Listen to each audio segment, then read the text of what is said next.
Good morning बच्चों। आज हम लोग विदेशी विनिमय दर के अंतर्गत हम लोग कल प्रकार पढ़े थे, दो प्रकार पढ़े थे, फिक्स्ड एक्सचेंज रेट और फ्लेक्सिबल एक्सचेंज रेट, ठीक ना, दो प्रकार पढ़े थे। आज हम लोग पढ़ेंगे प्रबंधित तरलशीलता। स्थिर विनिमय दर हमने बताया था कि सरकार के द्वारा निर्धारित होता है, ठीक ना, और समय समय पर सरकार इसमें कमी या वृद्धि करती है, हमेशा नहीं करती, इसलिए स्थिर विनिमय दर होता है। दूसरा है नम्य विनिमय दर, फ्लेक्सिबल एक्सचेंज रेट, मतलब ये मांग और पूर्ति के द्वारा, बाजार की मांग और पूर्ति की शक्तियों के द्वारा निर्धारित होता है। इसमें कभी कभी अवमूल्यन की स्थिति को अपनाया जाता है, कभी कभी अधिमूल्यन की स्थिति को अपनाया जाता है, यानी जानबूझ के घरेलू मुद्रा के मूल्य को कम करना या जानबूझ के घरेलू मुद्रा के मूल्य को बढ़ाना, ठीक है। तो इसमें क्या, और ये बाजार की शक्तियों के द्वारा निर्धारित होता है। लेकिन जब ब्रेटन वुड्स सिस्टम था वो समाप्त हुआ, उसको समाप्त कर दिया गया और एक नई प्रणाली को अपनाया गया। एक नई प्रणाली के अंतर्गत प्रबंधित तरलशीलता यानी मैनेज्ड फ्लोटिंग सिस्टम को अपनाया गया। इसमें ये था कि हर देश को ये सुविधा हो गई कि वो अपनी सुविधा के अनुसार अपने मुद्रा के मूल्य को कम करे, बढ़ाए, ठीक ना, और या फिर बाजार की मांग और शक्तियों के द्वारा उसको निर्धारित करे। मतलब कि दोनों स्थिर और नम्य दोनों के सिद्धांतों को इसमें अपनाया गया, ठीक है। दोनों की कार्य प्रणाली को इसमें मैनेज फ्लोटिंग सिस्टम में अपनाया गया है और उसी के द्वारा गवर्नमेंट जो है वो मुद्रा की वैल्यू या मुद्रा के मूल्य को निर्धारित करती है। कभी अवमूल्यन को भी स्थिति को अपनाती है, कभी अधिमूल्यन की स्थिति को अपनाती है, या कभी बाजार की मांग और शक्तियों की स्थिति को अपनाकर वो विनिमय दर निर्धारित करती है। तो यह है प्रबंधित तरलशीलता। वर्तमान में इसी को अपनाया जाता है हर देश में, लगभग प्रत्येक देश में। अब है अवमूल्यन और मूल्य ह्रास में क्या अंतर है, ठीक है। अवमूल्यन का अर्थ होता है कि ये सरकार के द्वारा अपनाई गई विधि है और जानबूझकर घरेलू मुद्रा के मूल्य को कम करना, ठीक ना, यह अवमूल्यन है, सरकार के द्वारा अपनाई जाती है। और स्थिर विनिमय दर प्रणाली इसको हम कह सकते हैं, इसका संबंध जो है स्थिर विनिमय प्रणाली से होता है अवमूल्यन का। और मूल्य ह्रास का मतलब होता है कि विदेशी मुद्राओं के रूप में घरेलू करेंसी के बाजार मूल्य में कमी करना, ठीक है। विदेशी मुद्राओं के रूप में, ठीक, घरेलू जो मुद्रा होती है, करेंसी होती है, उसके मूल्य में, बाजार मूल्य में कमी करना मूल्य ह्रास है। और बाजार की ये मांग और शक्ति पर निर्धारित होती है। बाजार की मांग और पूर्ति के कारण, मांग और पूर्ति के कारण ये निर्धारित होती है। और इसका संबंध जो होता है, मूल्य ह्रास का संबंध नम्य विनिमय दर से होता है, अवमूल्यन का संबंध स्थिर विनिमय दर से होता है, और मूल्य ह्रास का संबंध जो है नम्य या फ्लेक्सिबल एक्सचेंज रेट से होता है, ठीक है। अब है विदेशी विनिमय दर के प्रकार। अब तक हम लोग विनिमय दर के प्रकार पढ़ रहे थे, अब हम लोग पढ़ेंगे विदेशी विनिमय दर के प्रकार।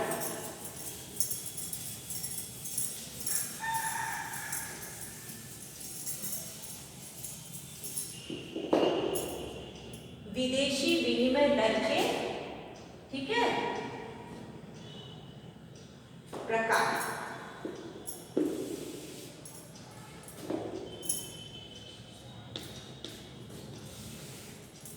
Types of foreign exchange rate, types of foreign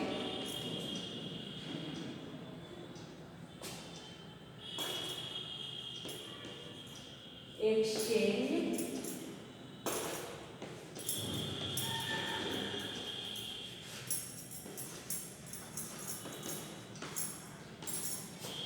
exchange rate, types of foreign exchange rate, हम लोग इसके विषय में पढ़ेंगे। तो सबसे पहले है कि इसमें पहला है नाम मात्र विनिमय दर। नाम मात्र विनिमय दर।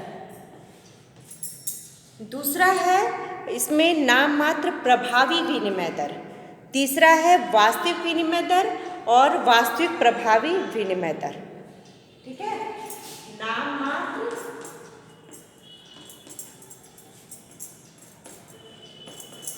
प्रभावी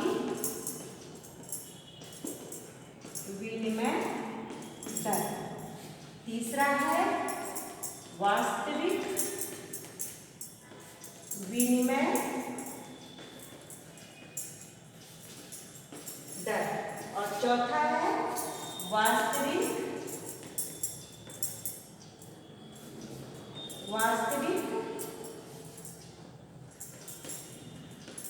प्रभावी विनिमय दर। तो ये कैसे, मतलब ये चारों जो है बहुत महत्वपूर्ण है, विदेशी विनिमय दर के प्रकार है। और इसमें नाम मात्र विनिमय दर के अंतर्गत ये है कि इसमें घरेलू मुद्रा की इकाइयों की संख्या से है, जो किसी दिए गए विदेशी मुद्रा की एक इकाई, ठीक ना, एक इकाई को खरीदने के लिए आवश्यक होता है। जैसे कि हमारा $1 के मुकाबले 70 रुपीज़। समझ में आई बात? इसका अभिप्राय होता है घरेलू मुद्रा की इकाइयों की संख्या से, जो किसी दिए गए विदेशी मुद्रा की एक इकाई के बदले में खरीदने के लिए आवश्यक होता है। यानी कि $1 70 रुपीज़, मतलब $1 खरीदने के लिए हमको कितना खर्च करना होगा? 70 रुपये खर्च करना होगा। तो इसको कहा जाता है मतलब नाम मात्र विनिमय दर। ये संख्यात्मक मूल्य को ध्यान में रखता है। दूसरा है नाम मात्र प्रभावी विनिमय दर। इसमें क्या है? अनुचित भारित औसत दर से है, जिस पर एक देश की मुद्रा कई विदेशी मुद्राओं के लिए व्यापक तौर पर प्रयोग की जाती है और मतलब विनिमय का कार्य करती है। जैसे डॉलर है, हमारा रुपया है, येन से मुकाबला करेगा, पौंड से करेगा, डॉलर से करेगा ना, दिरहम से करेगा, ये सब है ना। तो इससे विनिमय का कार्य किया जाता है। और विदेशी मुद्रा बाजार के संदर्भ में देश के अंतर्राष्ट्रीय प्रतिस्पर्धा का सूचक होता है। हम अंतर्राष्ट्रीय रूप से प्रतिस्पर्धा या कंपटीशन कैसे कर पाएंगे? जब हमारे पास विदेशी विनिमय या फिर हमारे पास फॉरेन करेंसी होगी, तभी हम अंतर्राष्ट्रीय रूप से हम मुकाबला कर सकते हैं।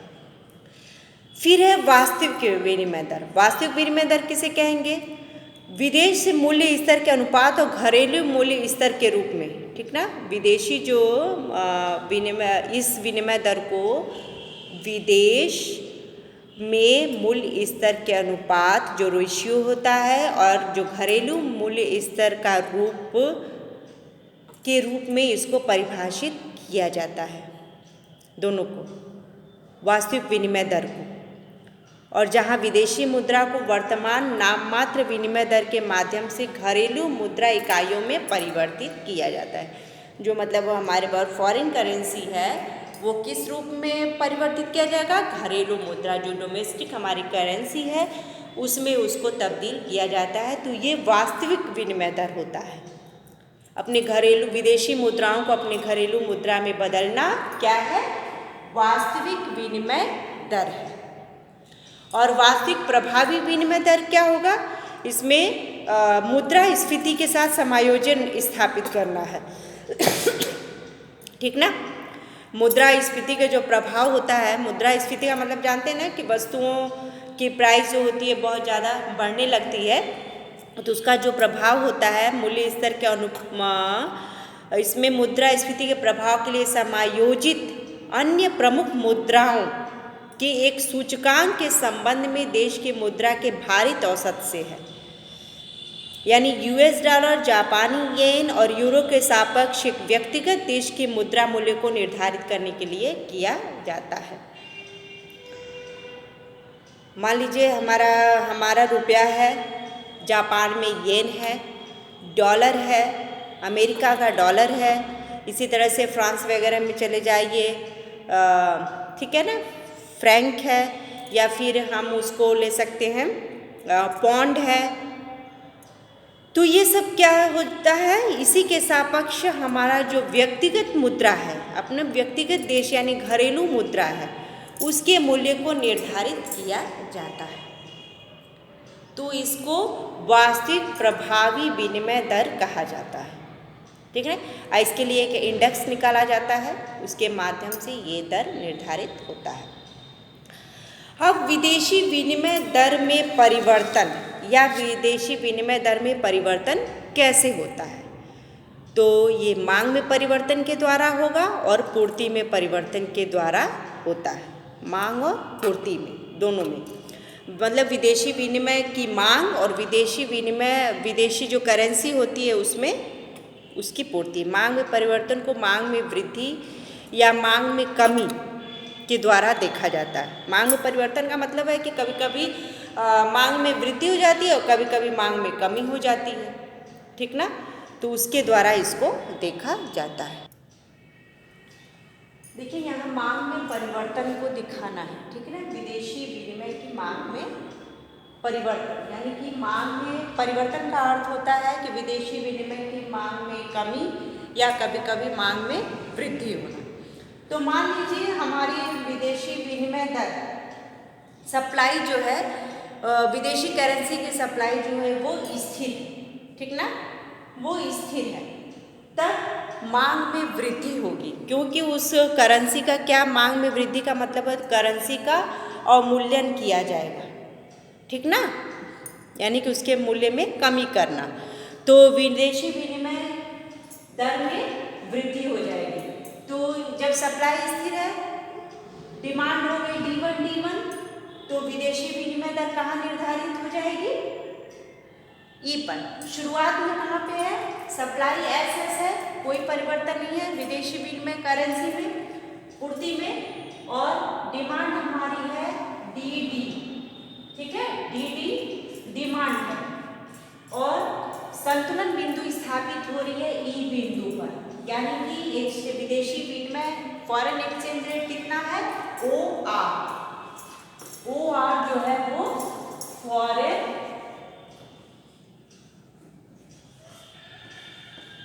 फॉरेन एक्सचेंज रेट है, ठीक, OR। अब मान लीजिए DD बिंदु पर फॉरेन एक्सचेंज रेट जो है DD पे OR है, और संतुलन बिंदु यानी कि इक्विलिब्रियम बिंदु जो है हमारी वो है QE, ई बिंदु है। ई बिंदु क्या है, संतुलन बिंदु है, ठीक है, इसको अच्छे से लिख देते हैं, संतुलन बिंदु है ई बिंदु, ई संतुलन बिंदु, जहाँ पे विदेशी विनिमय की पूर्ति और मांग दोनों कहाँ है, बराबर है, ठीक है, D दोनों बराबर है, विदेशी विनिमय की मांग और पूर्ति दोनों बराबर है। अब मान लीजिए मुद्रा के मूल्य में या फिर विदेशी विनिमय दर में वृद्धि हो जाती है, यानी कि जानबूझकर करेंसी का अवमूल्यन कर दिया जाता है, तो डिमांड बढ़कर हो जाती है D1, लेकिन सप्लाई क्या है, यथास्थिर है, सप्लाई में कोई परिवर्तन नहीं हो रहा है, डिमांड लेकिन बढ़कर D1 हो गई, तब जो फॉरेन एक्सचेंज रेट है वो भी बढ़कर हो जाएगी OR1 हो जाएगी, और डिमांड बढ़ के कितना हो गई, D1 और नई संतुलन बिंदु स्थापित होगी E1 पर। ठीक है, E1 जो है वो नई संतुलन बिंदु स्थापित हो जाएगी, जहाँ पे विदेशी विनिमय की मांग में वृद्धि तब होगी जब DD वक्र D1 की ओर बढ़ेगी, और मांग में कमी तब होगी जब DD मांग वक्र D2 यानी नीचे की ओर स्थापित होगी। ऊपर की ओर जाने का आज हमने बताया है, ऊपर जाने का मतलब है कि बढ़ना, और नीचे की ओर गिरने का मतलब है कमी होना। ठीक है, तो इसमें विदेशी जो मांग में कमी होती है तो विदेशी विनिमय इसमें भी पूर्ति जो होती है वो समान होती है, इसमें कोई परिवर्तन नहीं होता है।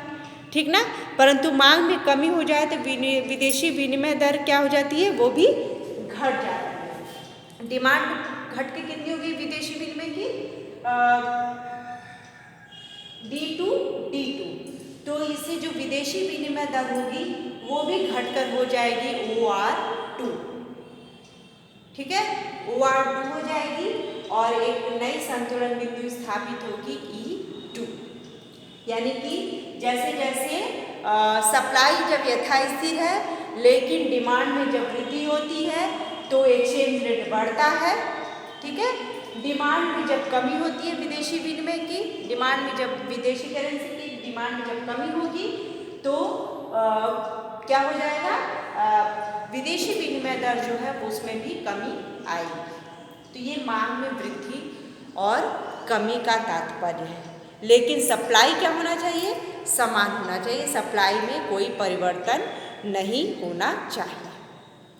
अब इसी तरह से हम लोग पूर्ति में वृद्धि को देखते हैं। मांग में परिवर्तन का तो समझ में आ गया, अब पूर्ति में परिवर्तन से क्या होता है।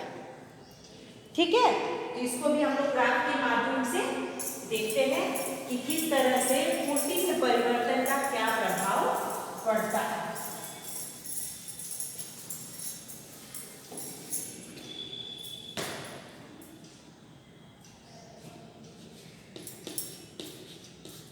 पूर्ति में परिवर्तन, इसमें भी क्या होता है, वृद्धि और कमी, वृद्धि और कमी इसमें भी होता है। यानी कि सप्लाई में पूर्ति में वृद्धि होती है लेकिन डिमांड क्या होता है, इसमें यथावत रहता है। अब इसी तरह से पूर्ति में परिवर्तन का देखते हैं। मान लीजिए विदेशी जो विनिमय है, विदेशी करेंसी की डिमांड जो है वो यथावत है। ठीक ना, उसमें कोई परिवर्तन नहीं हो रहा है, लेकिन जब पूर्ति बढ़ने लगती है, विदेशी विनिमय की पूर्ति में वृद्धि हो जाती है लेकिन मांग समान रहती है, मांग में किसी प्रकार का कोई परिवर्तन नहीं होता है, तो विनिमय दर पहले DD देखिए, एक संतुलन बिंदु E स्थापित है। ठीक ना, सप्लाई जब SS है, ठीक ना, पूर्ति मान लीजिए जब SS है और DD जो है वो डिमांड है, मांग है, और संतुलन बिंदु कहाँ पे है, E बिंदु पर संतुलन स्थापित है। लेकिन जब विदेशी करेंसी की सप्लाई बढ़ जाती है लेकिन डिमांड क्या होती है, वो यथावत होती है, सप्लाई बढ़कर हो गई S1, ठीक ना, लेकिन डिमांड में कोई परिवर्तन नहीं हो रहा है, तो विनिमय दर क्या हो जाएगी, घट जाएगी। ठीक है, क्योंकि डिमांड नहीं हो रही है, तो विदेशी करेंसी की विनिमय दर जो घरेलू मुद्रा की विनिमय दर है वो घटकर हो जाएगी OR1। इधर हम विदेशी विनिमय दर को दिखाएंगे, विदेशी विनिमय दर, ठीक है, फॉरेन एक्सचेंज रेट को इधर दिखाएंगे, तो घटकर हो जाती है OR1। अब इसी तरह से मान लीजिए विदेशी उसकी पूर्ति बढ़ जाती है, S2 घट जाती है, S2 हो जाती है, तो जब सप्लाई घट जाएगी तो उसका जो रेट होगा, विदेशी विनिमय दर होगा, वो बढ़कर हो जाती है OR2। वृद्धि हो जाती है उसमें, ठीक ना। तो यानी कि जब S1 बढ़ेगी, पूर्ति बढ़ेगी, लेकिन डिमांड यथावत रहेगी, डिमांड में कोई परिवर्तन नहीं होगा, तो फॉरेन एक्सचेंज रेट हो जाएगा OR1। इसमें जो होता है कि जो विदेशी करेंसी होती है उसका मूल्य अधिक होता है, जो घरेलू करेंसी होती है इस स्थिति में उसका मूल्य कम हो जाता है, यानी विदेशी करेंसी मूल्यवान हो जाती है और जो डोमेस्टिक करेंसी होती है वो कम मूल्यवान होती है। इस परिस्थिति में यही चीज़ होता है, ठीक है। तो इसके लिए जब विदेशी करेंसी की मांग बढ़ती है या जब विदेशी करेंसी की पूर्ति घटती है तो विनिमय दर में वृद्धि होती है, और इसके कारण हमारा जो घरेलू मुद्रा होती है उसका मूल्य ह्रास होने लगता है, मूल्य में कमी होने लगती है। तो इससे जो वो फॉरेन करेंसी है उसका मूल्य अधिक हो जाता है और हमारी घरेलू करेंसी का मूल्य इस स्थिति में कम हो जाता है, ठीक है। तो आज के लिए इतना ही रहने देते हैं, आगे थोड़ा सा और बाकी है विदेशी विनिमय का बाजार, ठीक है, उसके विषय में हम लोग थोड़ा सा कर पढ़ेंगे। चालू बाजार और वायदा बाजार क्या होता है, तो इसके विषय में हम लोग कल पढ़ेंगे। ये इसको देख लीजिएगा, विदेशी विनिमय दर में परिवर्तन, मांग में परिवर्तन का क्या प्रभाव पड़ता है और पूर्ति में परिवर्तन का क्या प्रभाव पड़ता है। और जो नहीं समझ में आएगा एज ए यूजुअल आप पूछ सकती हैं। Okay, thank you.